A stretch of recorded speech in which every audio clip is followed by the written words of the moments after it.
Balamory. Oh, that's a show I haven't watched in years. I can't remember what it was called though. It was about teenagers. Oh, coming of age. Yeah, basically it's about teenage. It was a BBC Three situation comedy, even though some of it wasn't that funny. And it was about like a group of teenagers, kind of like Friends, but not like Friends at all because it wasn't that funny. So maybe like Friends then. No, because I do laugh at Friends. There are some things that I do find funny on that. I'm not ashamed to admit it. But there was a bunch of teenagers and they were in a university. Oh, we got a yellow warning. Okay, we're going to slow down. We got a yellow warning, so we're going to slow down. I'm guessing there's like a train in front of us or something. I don't know, but we're going to slow down just in case. The yellow warning is literally at the fucking station. So, no, we're not going to slow down. We're going to go up a little bit. But, yeah, it was like I'm trying to remember what it was all about. I genuinely don't remember. It was like years ago that I watched it. I thought it was red then. Holy shit. Oh, it's red now. So, I'm going to be on the cautious side. There's no red lights here, is there? I think it's just the station that is the red light. Okay. Yeah, and it was basically just a bunch of kids, a bunch of teenagers at university, going to university and hanging out and doing stuff. But I generally don't remember the whole thing. The only things I remember from it is this one guy who was trying so desperately to have backdoor relations with this lady by putting his yoo-hoo dilly in his back door. I don't know what I'm allowed to say anymore. Okay, I don't know if YouTube's policies have changed, so I'm censoring explicit stuffs. Okay, but he was trying to have in her so he was trying to have in this lady, and they couldn't do it, and every time they kept doing it, she shat herself. Every time, and then every time he put his thing in the thing, she defecated all over the bed.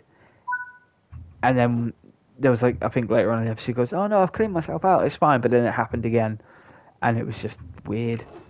And then obviously there's this one kid, I can't remember what his name is, but he kept doing all these raps. And he goes, "Yo, my name is," oh, I think his name was DJ. "My name is DJ, yeah, I'm the best. Blah blah blah blah blah blah blah blah blah blah blah blah blah blah blah Balamory." And then he'd like cross his arms and say Balamory every time. Like at the end of every rap that he did, he would just say Balamory. Don't know why he did that, but he did. Every goddamn time. And it was so bizarre. But I don't remember anything else. Oh no, I do remember one thing. The two main characters, there's this one like girl who's like doesn't want sex, and then there's this guy who does, and they're together, they're in a relationship, and they finally have the sex, and she thinks like, "Oh yeah, I lost my virginity." They're all happy about it, but then she starts getting called an SLUT by everyone in the school, and so she runs into the cafeteria and screams at her boyfriend, "I want you to give my virginity back." By the way, I was like 15 when I saw this. I was but a young boy. This is like half my age. So 15 years ago I watched this. It's no longer on the telly. I can't find it anywhere. I don't care. Anyway, it's green light, so I'm going to shut the doors and I'm going to get moving. Let's fudging go. Right, so that was that Cheddington or where the fuck am I? Tring. Okay, so now we're at Berkhamsted, Hemel Hempstead, Apsley, Kings Langley, Watford Junction, Harrow and Wellbone, and London Euston is our final stop. Final stop, London Euston. Final stop. Final stop. That's right. Final stop, London Euston. Go flap yourself. My name is John, and I approve this message. Is that right, John? That's right, John. Let's go. Let's have a look around. We haven't done that yet.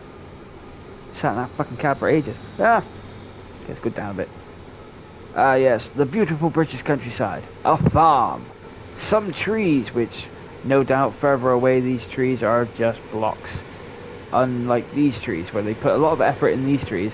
But if you go out of the map, somehow, I used to be able to do this. I think it's because I'm on the train.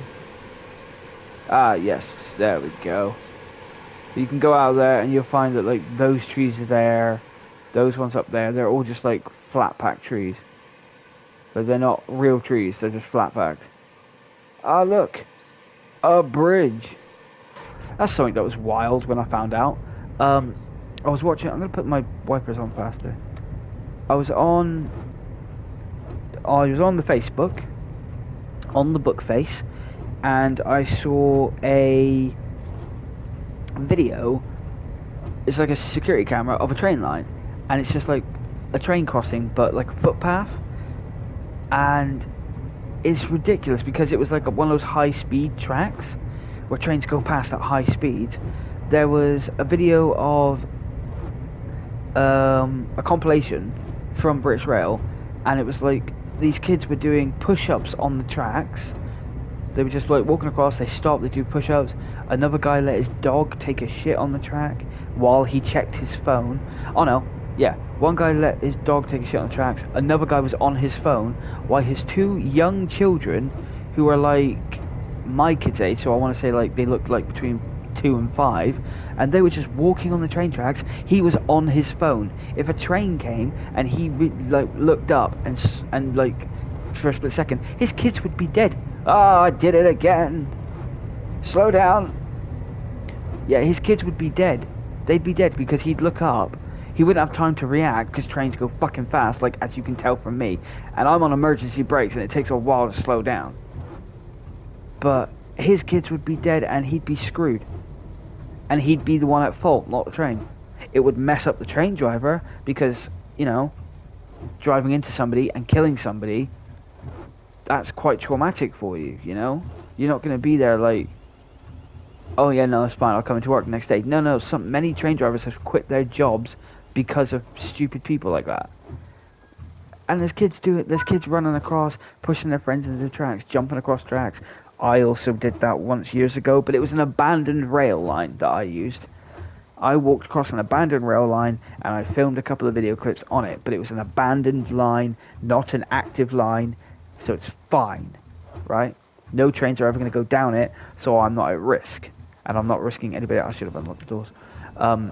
That's fine, but it just pisses me off. Same with people on the road. I got hit by a car twice when I was young, right? And it fucks you up. I got hit by a car, and I was looking one way. I went to go look the other way while I was walking across the road, and before I knew it, there was this red Volkswagen family car, and I went over the bonnet.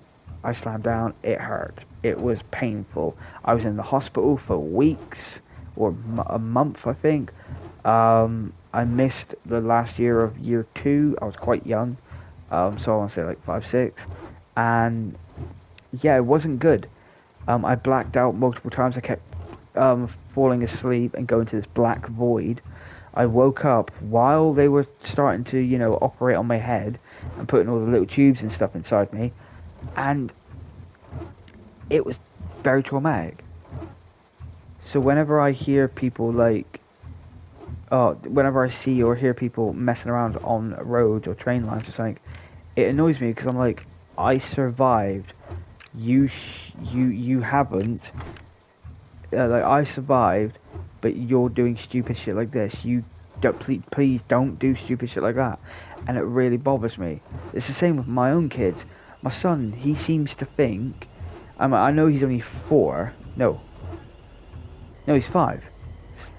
Jesus Christ, oh my god, I'm an idiot. I'm very sorry. I forgot my son's age for a second there. He's 5. And I have to tell him multiple times, don't mess around on roads.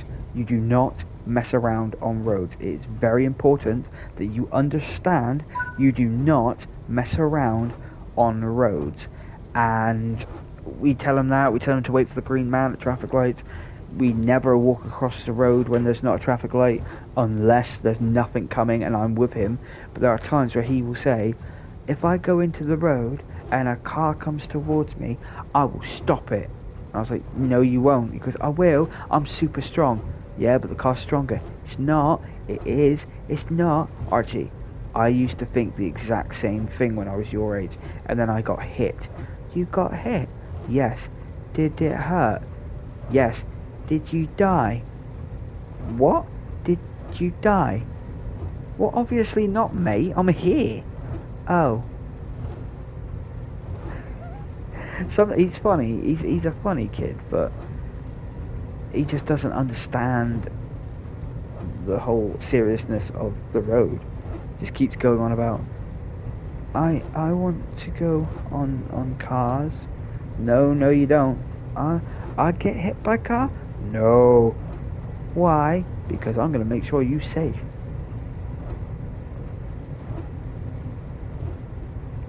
But he does worry me sometimes when he comes out with that stuff. Daddy, I'm gonna be safe on the road. Oh, okay, that's good. Yeah, I'm not gonna be silly. Oh, okay, that's good. And if a car comes near me, I'm gonna beat it up. No. We've spoken about this. No, Daddy, it's fine. No, we've spoken about this. I'm gonna beat the car up. We've spoken about this.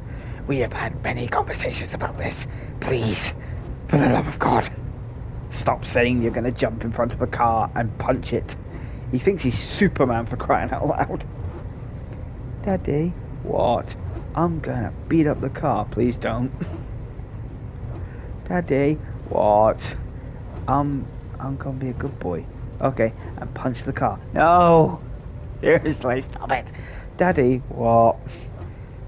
Can I beat up a car? No, you can't beat up a car. A car will flatten you. I'll flatten it first. No, I don't think you will, mate. I will. That's not how that works. But I'll stop it.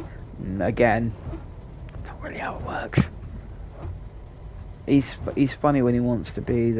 And he's sweet when he wants to be.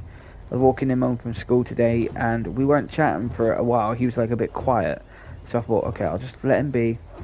He's in his own little world. I'll let him just have his, time to, being quiet and collect his thoughts before we get home, and before it gets to like dinner time and all the hectic stuff that I have to deal with. And he just comes up, he just tugs on my shoulder, or tugs on my sleeve and goes, Daddy. Like, yeah mate, I love you.